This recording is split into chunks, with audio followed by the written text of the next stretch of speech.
Bom dia, igreja. Seguindo nas reflexões sobre as frases ditas por Jesus na cruz, chegamos ao momento em que ele diz ao seu discípulo amado, João, e delega a ele para que cuide de sua própria mãe, Maria. Nesse contexto que nós já sabemos qual é, em que Jesus já estava na cruz, sentindo, olha, dores que, graças a Ele, você e eu nunca sentiremos. E glória a Ele por isso.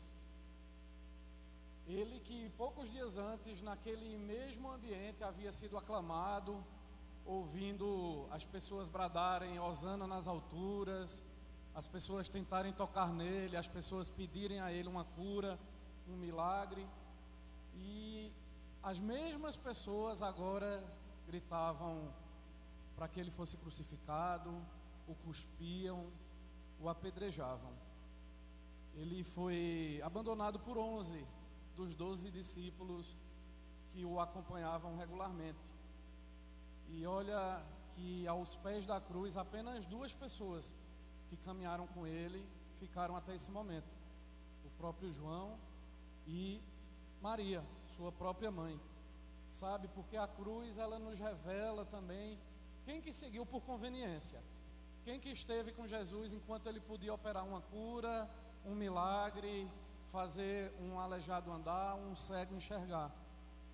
Mas quando isso já parecia não mais ser possível, muitos os abandonaram, porque não era mais confortável estar com Jesus nesse momento. Não é? O sinédrio, o governo perseguia aqueles que seguiam Jesus. Seguir Jesus muitas vezes não vai ser confortável. E Jesus, naquele contexto, humilhado, cuspido, nu em suas vergonhas, com uma coroa de espinho que arrancava sangue de sua testa, em um momento em que até respirar lhe causava dores, ele nos confronta ainda hoje, porque ele faz com que a gente pense: como eu admiro esse João, que foi chamado de discípulo amado. E certamente muitos de nós gostaríamos de ser assim chamados, discípulos amados. Mas a verdade é que muitas vezes nós nos comportamos não como João, e sim como Judas, que lhe deu as costas, que lhe traiu. Nós nos comportamos assim quando de dia louvamos na igreja, mas de noite nos prostituímos. Nós agimos como Judas quando no domingo louvamos com os lábios, mas na segunda, com esse mesmo lábio, profanamos o nome de Jesus Cristo. E nesse contexto, gente, o que chama muito a atenção é que, abandonado, traído, Jesus Cristo tinha todos os motivos para ali, naquele momento de dor, pensar em si, no que ele estava passando. E ele ainda teve a capacidade de, em meio à dor, olhar para os próximos, olhar para o ladrão na cruz, olhar para sua mãe Maria. O cristianismo nos chama a, se vivido de uma forma plena, nós temos a capacidade de, mesmo em uma cruz, nós podermos olhar para aqueles que estão à nossa volta. Nós temos uma tendência, e é muito humano, de nos fecharmos em momentos de sofrimento e dizer: olha, não, agora não, porque eu estou sofrendo, eu tenho que pensar em mim, eu sou o objetivo, eu tenho que cuidar de mim, e não olharmos para quem está à nossa volta. E Jesus fez o contrário, sofrendo, ainda se preocupou com os demais, em especial com sua mãe, porque era uma mulher ali vulnerável. Nós entendemos que provavelmente Maria ali já estava viúva, os filhos dela, que não seguiam o ministério de Jesus, não estavam por perto, e Jesus, olha, ele coloca na prática tudo que o pai havia ensinado, inclusive sobre honrar pai e mãe, sabe, queridos?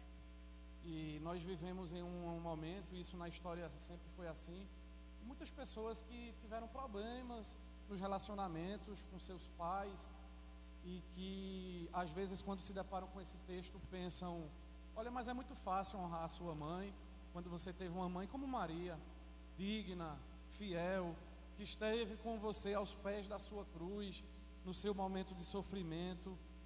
Mas o mandamento que Jesus cumpriu é honrar pai e mãe. Ponto. Não existe condicionante para isso, queridos. Não é honrar pai e mãe se ele for um bom pai, se ela for uma boa mãe. Não é honrar pai e mãe se eles cuidaram de você, se eles alegraram a sua vida.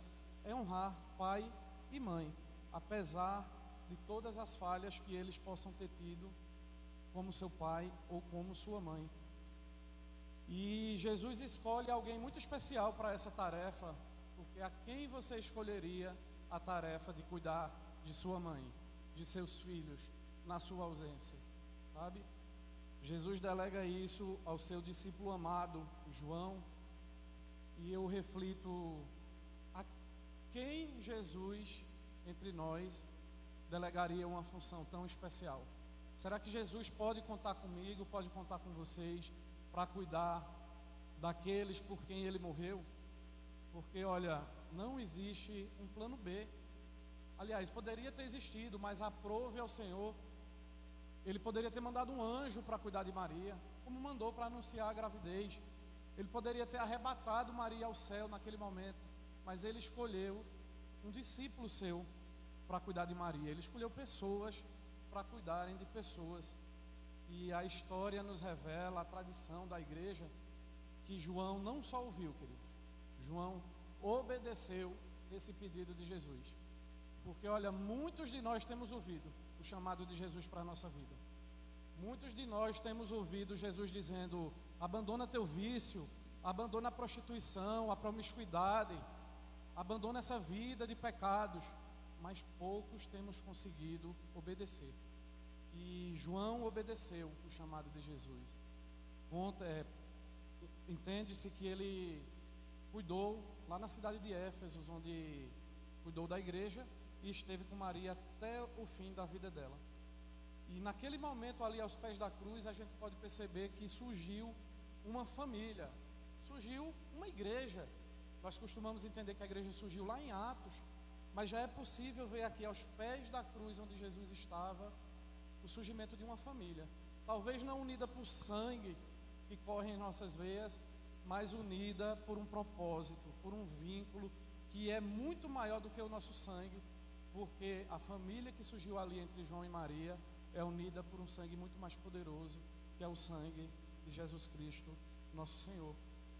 Então, olha, aqui nessa sexta-feira de dor, e de forma muito didática nós tentamos refletir sobre tudo que ocorreu, nós tenhamos a certeza, como o nosso querido Bispo Ximenes nos ensinou, que a sexta vai passar, o domingo vai chegar, a esperança vai renascer, mas que nós possamos estar reflexivos e orando para que Jesus nos permita ter um coração um pouco, minimamente, parecido com o coração dele, que nós tenhamos a sensibilidade de ouvir, mas não apenas ouvir, e obedecer, porque Jesus está presente em nossas vidas, nesse espaço, por onde nós andarmos, dizendo para cada um de nós: Adriana, eis aí tua irmã, cuida dela. Pablo, Fernando, Gustavo, eis aí o teu irmão, sabe? Priscila, Adilma, Lucas, Maíse, Bia, eis aí o seu irmão e a sua irmã. Cuide dele enquanto eu não volto. Amém.